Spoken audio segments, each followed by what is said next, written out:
All right, I'm going to be reading from Slacker by Gordon Corman, chapter 28, Chuck Kinsey. I never thought I'd love the PAG as much as I did, or miss it as much as I was missing it now.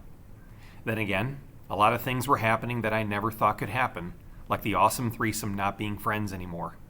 That was so bad that Pavel and I could barely gag down our gummy worms. We were still friends, at least, but that was just a twosome. And not having Cam took the awesomeness out of everything. Even Mrs. Backward could tell that something was wrong. Melancholy you boys are. Your friend is where? Well, we're kind of fighting, Pavel told her unhappily. Time give him. She advised us in her backward language that Pavel and Cam understood, but always took me a little bit longer. Work out, it will. Her brow clouded. Our freeway ramp? Not so much. The transportation department? Hemorrhoids, I wish on them. We still saw Cam at school, but he didn't talk to us and we didn't talk to him. He was keeping his distance, using his secret locker full time because it was on the opposite side of the building from ours. I didn't tell Pavel, but I even went online a few times to check if Cam was on the gaming network. I never found him, not once. If there was anything weirder than the awesome threesome breakup, it was Cam not playing video games. Pavel was as sad as I was, but also he was pretty sore. He deserves it. Where does he get off accusing me of messing with the web page? Speaking of the web page, it was back up again. At least, sometimes it was. 1 minute it would be there like before, filled with angry words and challenges like Paggers fight back and Dr. LaPierre unfair and Axe fuzzy, not the good guys.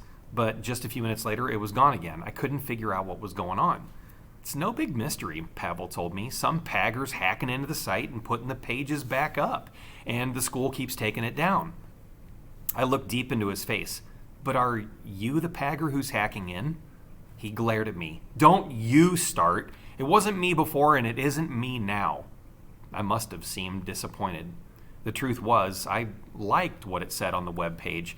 I was ready to fight for the PAG, but because the page would only be there for a few minutes, there was never time to put any information on it, and nothing about where to go or what to do or even who to talk to.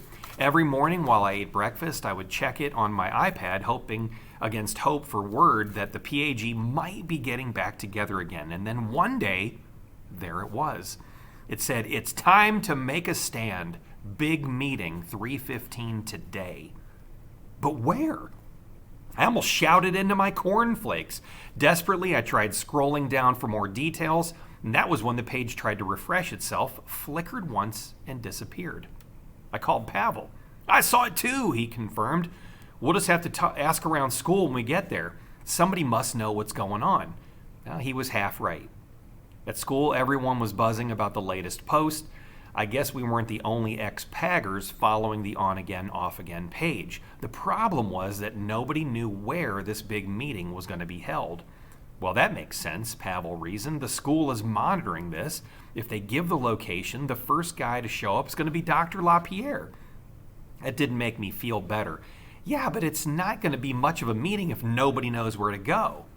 Rumors started flying. It would be at the gym, where all of our meetings took place. The guidance department, since Mr. Fanshawe was our faculty advisor. The hallway outside Dr. LaPierre's office just to show him who was boss. The football stadium, close to school, but away from the teacher's prying eyes. Some kids even thought the boxer home would be the spot. Only Pavel and I knew how wrong that was. Nobody cared less about the PAG than Cam himself.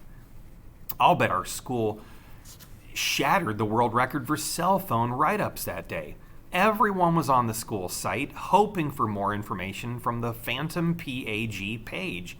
You could hear the ah from every hall in the school when it suddenly reappeared just a few seconds after the 3 o'clock bell. I stared at my phone's small screen, and it said, "Meeting place," where it all began. A buzz of confusion rose. Where it all began? What's that supposed to mean? I've got it, crowed String's voice in sudden triumph. This must mean the playing field at the elementary school where the String scored his first touchdown. There was a general sigh of letdown. I liked String, but his suggestion made just about as much sense as everything else that he said. The PAG started in Cam's basement, I mused to Pavel. Or maybe at your house where you set up the web page.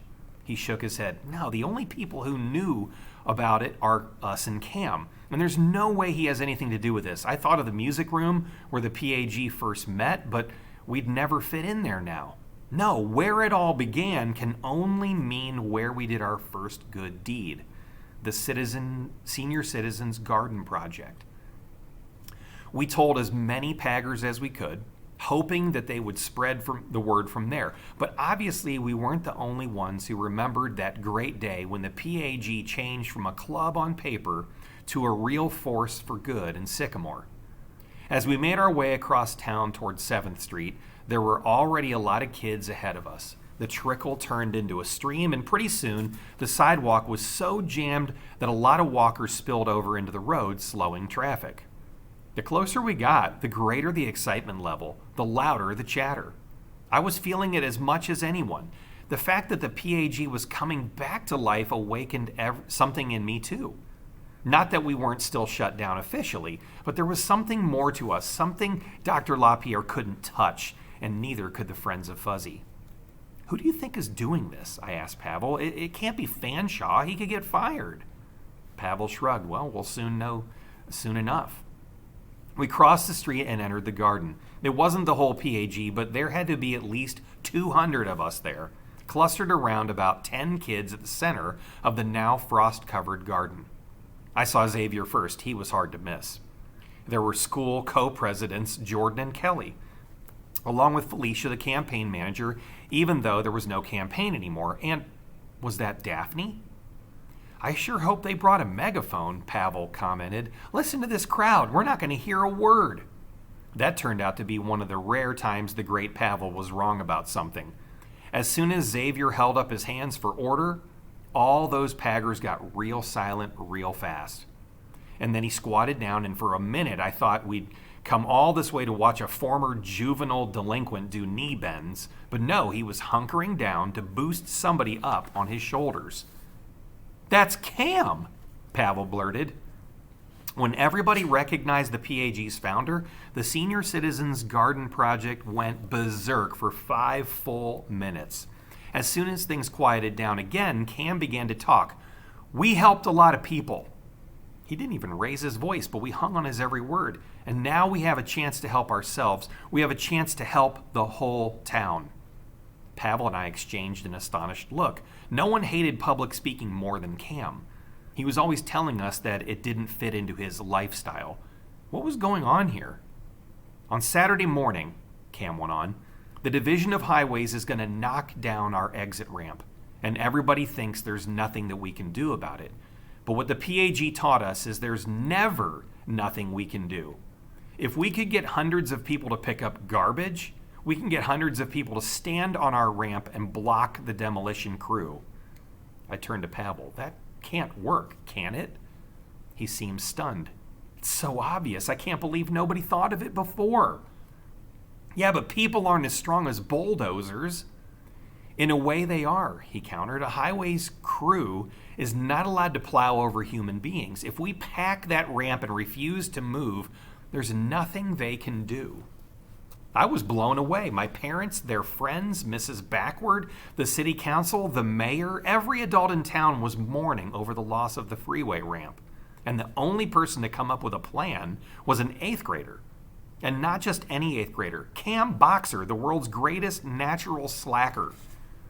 Maybe the school shut us down, Cam concluded, but that doesn't mean that we can't be the positive action group in our spare time. I think we've got one more good deed in us, and this one is the most important of all. There was a low, thoughtful murmur as the audience chewed over Cam's words. And when it began to sink in that this was something that could work, the hum swelled to a roar. We could do this. If we got a big enough turnout, we could stop the bulldozers.